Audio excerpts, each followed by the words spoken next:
Bienvenue sur Voyage de l'âme. Aujourd'hui, nous commençons le premier jour de notre parcours de 14 jours avec les psaumes les plus puissants de la Bible.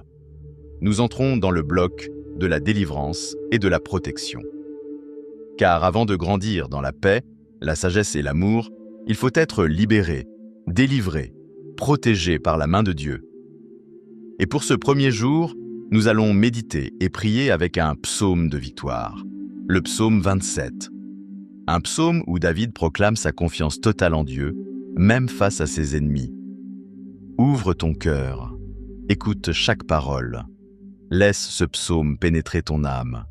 L'Éternel est ma lumière et mon salut. De qui aurais-je crainte? L'Éternel est le soutien de ma vie. De qui aurais-je peur? Quand des méchants s'avancent contre moi pour dévorer ma chair, ce sont mes persécuteurs et mes ennemis qui chancellent et tombent. Si une armée se campait contre moi, mon cœur n'aurait aucune crainte.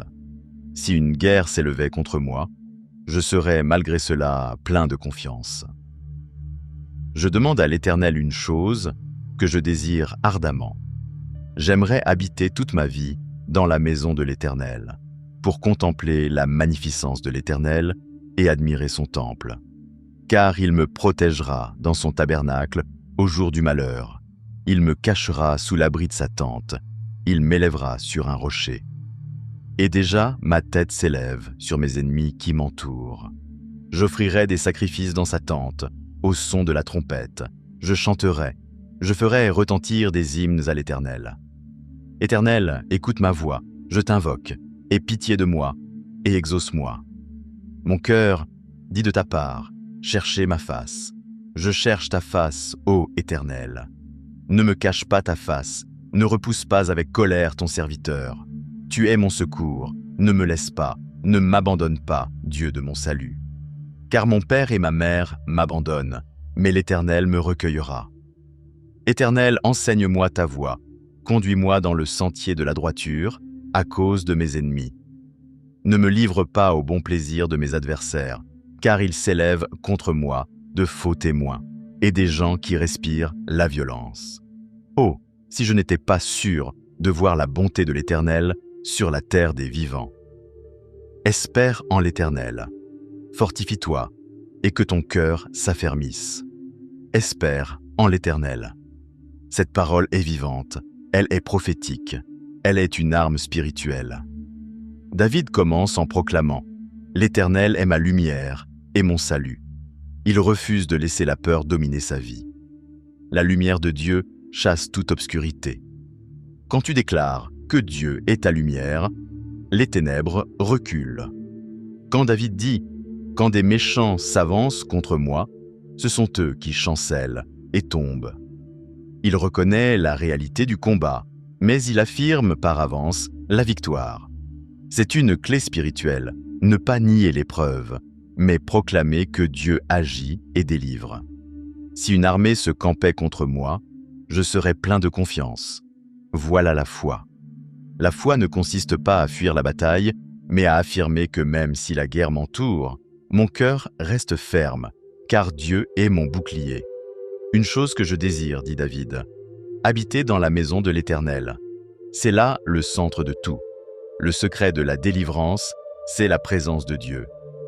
Ce n'est pas seulement recevoir la victoire, mais vivre auprès de celui qui donne la victoire. Il me protégera dans son tabernacle, il m'élèvera sur un rocher. Quand le danger vient, Dieu ne se contente pas de te cacher, il t'élève.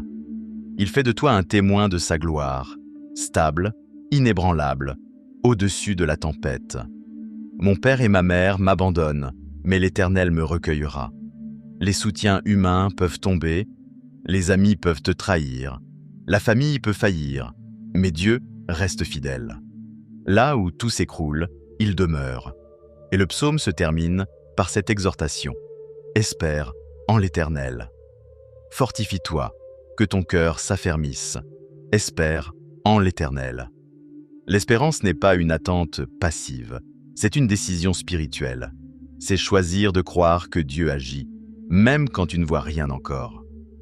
Maintenant, prions ensemble. Seigneur Tout-Puissant, Aujourd'hui, je proclame ta lumière dans ma vie. Je refuse la peur, je refuse les ténèbres, je refuse les mensonges de l'ennemi, car tu es ma lumière et mon salut. Brise les chaînes qui retiennent ton peuple, renverse les forteresses de l'ennemi, déjoue les pièges, réduis au silence les faux témoins. Quand une armée se dresse contre nous, nous déclarons que nos cœurs resteront fermes. Protège-nous dans ton tabernacle, cache-nous sous l'abri de tes ailes. Élève-nous sur le rocher qu'aucun ennemi ne peut atteindre. Nous proclamons aujourd'hui, par la foi, que nos adversaires chancellent et tombent. Nous proclamons que la peur est vaincue, que la lumière brille, que la délivrance est déjà là. Seigneur, fortifie mon cœur, apprends-moi tes voies, conduis-moi dans le sentier de la droiture. Je déclare maintenant, je ne crains pas, je ne tremble pas, car l'Éternel est mon refuge, mon rocher, mon bouclier. Au nom puissant de Jésus-Christ. Amen. Aujourd'hui, applique cette parole dans ta vie. Proclame le psaume 27 chaque matin, chaque soir. Choisis un verset clé, écris-le, répète-le, médite-le. Quand la peur t'attaque, réponds avec foi. L'Éternel est ma lumière et mon salut. De qui aurais-je crainte? Ne laisse plus tes prières être des cris de peur. Transforme-les en déclaration de foi. Car celui qui espère en l'Éternel ne sera jamais confus. Voilà le premier pas de ce parcours de 14 jours. Aujourd'hui, tu as proclamé le psaume 27. Tu as médité ses promesses. Tu as prié pour ta délivrance et ta protection. Alors reste ferme et demain, nous continuerons ensemble ce chemin spirituel. Abonne-toi à Voyage de l'âme. Clique sur le lien de la playlist et marche avec nous, jour après jour. Car chaque jour, un psaume. Chaque jour, une prière. Chaque jour, une transformation.